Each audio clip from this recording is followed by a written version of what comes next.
Gracias a un acuerdo calificado como definitivo, razonable y equilibrado con 4 empresas, la Comisión Federal de Electricidad podrá comercializar alrededor de 8.200 millones de pies cúbicos diarios de gas natural para generar energía eléctrica. Así lo informó el director general de la empresa productiva, Manuel Bartlett. De los cuales 63% serán para las plantas generadoras de electricidad de la propia CFE y el 37% para la industria nacional. Indicó que el acuerdo permitirá ahorros para la Comisión Federal de Electricidad del orden de los 4.500 millones de dólares y también que se acordaron tarifas de transporte de gas natural transparentes en costos reales, tarifas fijas a través del tiempo y desistimiento de las partes de cualquier recurso legal, por lo que explicó la manera en que comenzará a operar la infraestructura.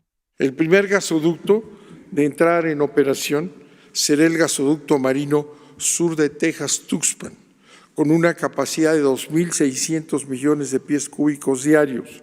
Dijo que con este gasoducto se llevará gas a más de 14 centrales de generación de electricidad y se apoyará a la industria nacional con 1.040 millones de pies cúbicos diarios de gas natural en las regiones del Golfo y centro del país.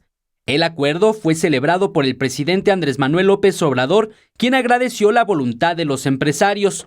Porque legalmente ya se habían firmado los contratos,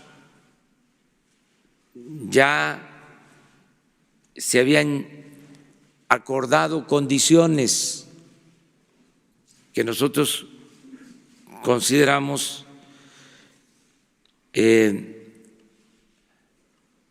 dañinas para la hacienda pública. Por su parte, los empresarios encabezados por Carlos Slim se mostraron satisfechos y enfatizaron que con el acuerdo se pone punto final a un diferendo que pudo representar un conflicto mayor entre el gobierno federal y el sector empresarial. Eric Pinto, 21 Noticias.